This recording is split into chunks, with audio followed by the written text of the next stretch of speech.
Before I tell you who he is, I need you to understand what she lost. She was blind.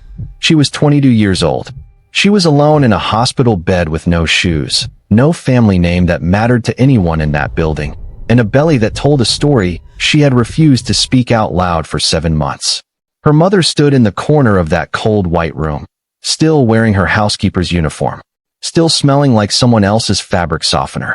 Her hands were shaking so badly, she had to press them flat against her thighs to stop. And into that silence, her daughter, her blind, broken, barely breathing daughter, raised one trembling finger and pointed, not at a door, not at a window, not at nothing, at a name that would burn down everything. If you are new here, subscribe right now before we go any further, and drop your city or country in the comments. I want to know exactly where in the world this story is reaching. Now, let's go. The hospital smelled like bleach and something beneath it. Something older, something that reminded Miriam of the Carver estate on days when the windows were all closed. A sealed-in smell. A smell that told you the air inside had nowhere to go. She had worked for the Carver family for 19 years. 19 years of pressing their shirts, raising their children's forgotten toys off marble floors, and saying, "Yes, Mrs. Carver," with a smile that cost her something every single time.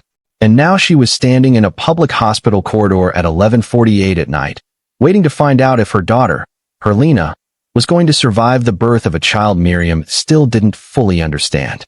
A journalist named Deo had found her there, early 30s, recorder in hand, the quiet energy of someone who has spent years learning how to approach people at the worst moments of their lives without making it worse. "Ms. Miriam, I know tonight is not the night, but I need you to understand.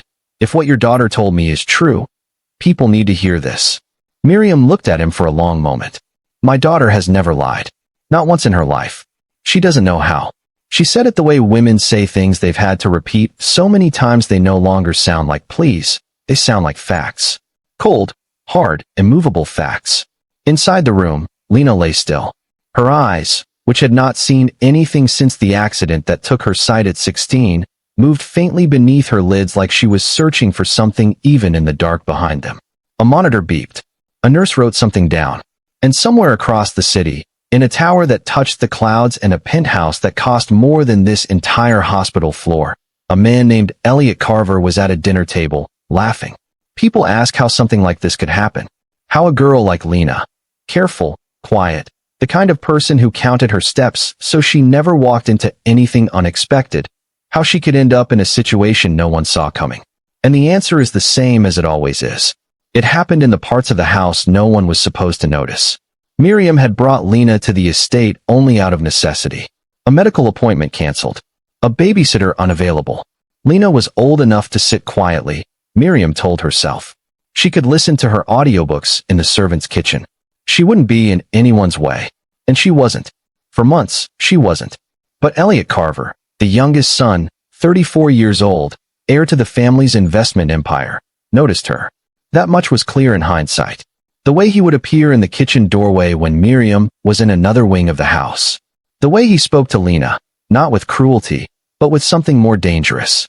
Softness. Attention. The particular warmth of a man who knows exactly what he is doing. Later, much later, Lena would say it only once, in a whisper, to no one in particular. "He asked me what I was listening to. No one ever asks me that." He sat down. He talked to me for an hour like I was the most interesting person he had ever met. And I was so stupid. I was so stupid. She was not stupid. That has to be said plainly. She was lonely and young and blind, which meant she had learned to trust voices, tones, pauses, the architecture of speech rather than the architecture of faces. And Elliot Carver had a voice built for trust. Deep, measured, warm on command. She didn't tell her mother. Not at first. And then it was too late to tell anyone anything without it becoming something else entirely. Miriam almost didn't see it. She was tired. She was always tired. And Lena was wearing a loose dress, the kind she always wore because she said fitted clothes made her feel like she was being held in place against her will. But Miriam's hands reached for her daughter, a habit, a greeting, a reflex built across 22 years, and she felt it. And the world stopped. Lena, look at me. I know you can't look at me. I know, but I need you to. How long? Please don't make me say it out loud yet. Please. She was 4 months along. Miriam did not scream. She did not cry, not immediately. She sat down on the floor of that kitchen, the kitchen she had mopped 3,000 times, and she pressed both hands to her mouth and breathed through her nose until the first wave passed. Then she asked the only question that mattered. Who? And Lena said nothing. She turned her face toward the window she could not see out of, and she was silent. And in that silence, Miriam felt the first cold edge of a fear she didn't have a name for yet. Miriam had worked for rich people long enough to understand one fundamental truth about them. They did not panic. They rearranged. They pivoted. They called their lawyers before they called their conscience, because their conscience was something they had outsourced long ago. She went to Elliot not because she had proof. She had nothing but her daughter's silence and a mother's certainty, but because she wanted to see his face when she said what she suspected. He didn't even flinch. Miriam, I don't know what your daughter has told you, but whatever it is, I'd be very careful about what you repeat. Accusations like that destroy people. Sometimes the wrong people. He said it pleasantly. That was the worst part. Not with menace. Not with rage. With the calm of someone who had always won before and had no reason to believe this would be different. The next morning, Miriam was called into the office of Mrs. Helena Carver, Elliot's mother, the woman Miriam had served for 19 years, and told that her position was being restructured. Effective immediately. 2 weeks of severance. A non-disclosure agreement slid across the table in a pale blue folder. You've been a wonderful part of this household, Miriam. But families go through changes. I'm sure you understand. She did not sign the NDA. That was the only thing she did right that day. She took her daughter and walked out of that house with one suitcase between them, and she did not look back. Not because she was strong, but because she was afraid that if she looked back, she would fall apart completely, and there was no one to pick up the pieces except herself. They found a room in a building where the heat worked 3 weeks out of 4, and the landlord knocked without warning. Miriam took cleaning jobs, not unlike what she had always done, just without the marble floors and the crystal glasses. Just mops and buckets and minimum wage and a bus home at midnight. Lena's health began to slide in the 7th month. Her blood pressure, her sleep. She developed a pain in her lower back that never fully left. The clinic they could afford told her to rest. She had nowhere comfortable to rest. She still had not said his name out loud. Miriam stopped asking, not because she had given up, but because she could see what holding it in was costing her daughter. The silence had become a kind of weight that Lena was carrying alongside everything else. And Miriam could not make her put it down before she was ready.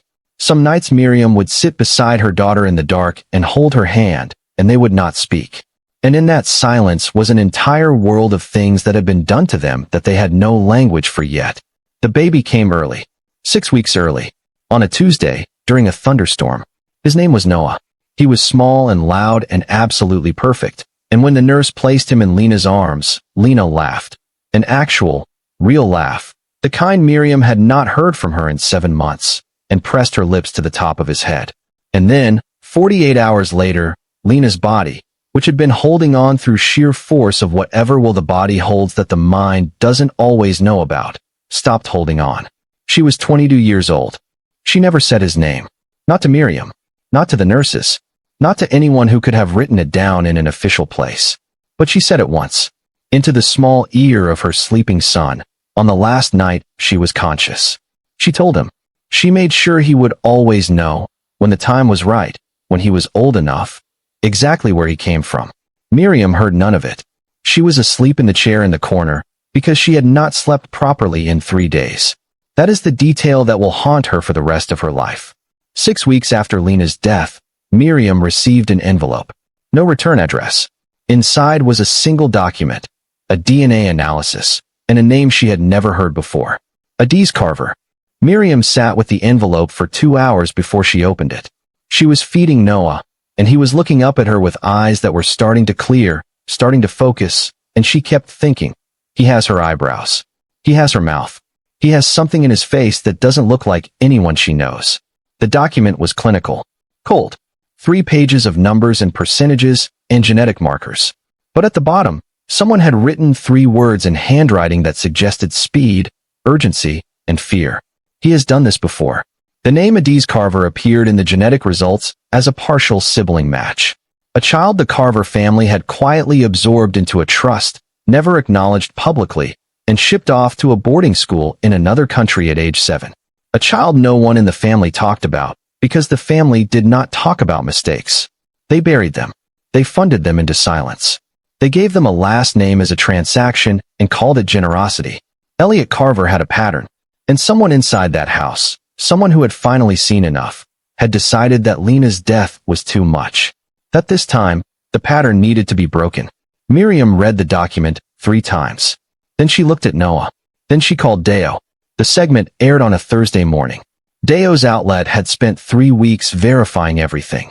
The employment records, the NDA Miriam had refused to sign, the DNA documentation, the partial admission buried in an email thread that Deo's source had photographed on a personal device before resigning from the Carver legal team.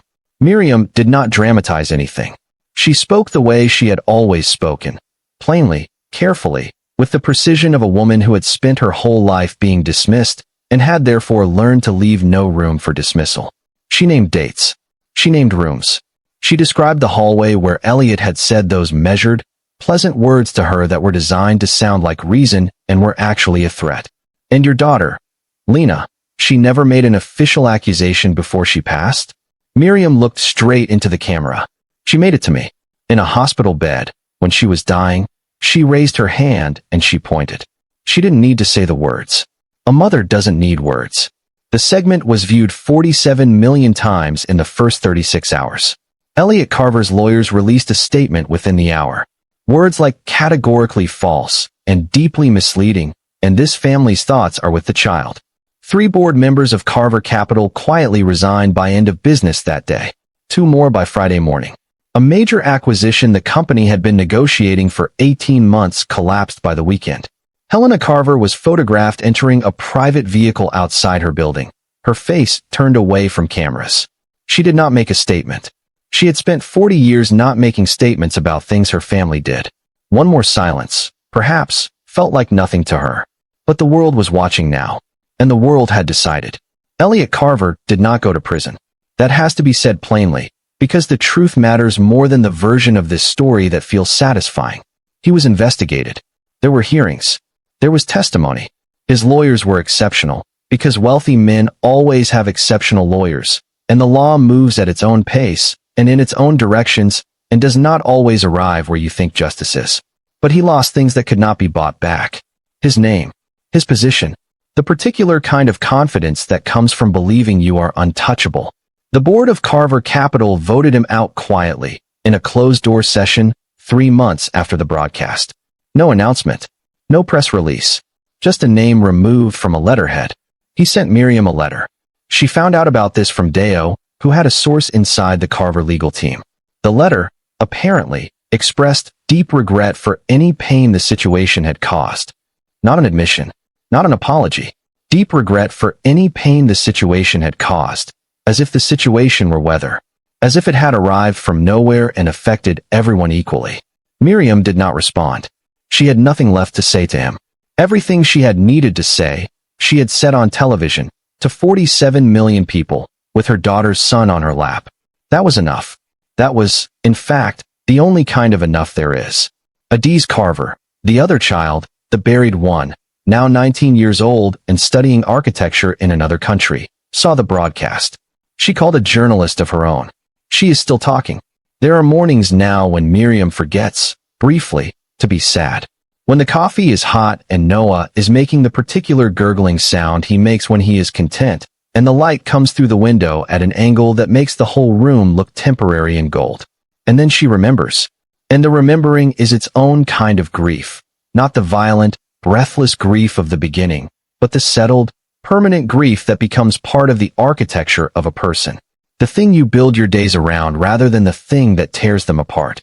She talks to Lena sometimes. Not out loud.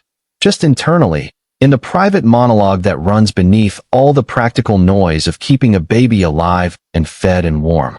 She tells her about Noah. About the sound he makes when he laughs. About the way he turns his head toward voices, especially Miriam's, with the attentiveness of someone who has decided to pay very close attention to the world. He has her brow. The way she used to furrow it when she was concentrating on something. He does it too, when the light is interesting, or when a new sound reaches him. A furrowed brow of pure, unguarded curiosity. Miriam does not know what kind of world Noah will grow into. She does not know what he will be told about his father, when, by whom, in what language. She only knows that she will not lie to him. She knows that Lena would not have wanted that. Lena, who could not see faces but could hear truth with a precision that made people uncomfortable. The truth will be there for him when he is ready. The document. The broadcast. The name his mother whispered into his ear on the last night she was alive. All of it preserved, recorded, somewhere in the permanent record of a world that, sometimes, not always, not easily, not without tremendous cost, but sometimes, chooses to remember. Miriam holds him tighter as the sun clears the roofline. Lena's voice wasn't silenced. It was just delayed. And now it is everywhere. If this story reached something in you, subscribe right now. We are not done. There is still the question of Adiz. There is still that second envelope Miriam hasn't opened yet. And I want to know, where in the world are you watching this from? Drop your city or your country in the comments. I read every single one. Subscribe, comment, and don't look away.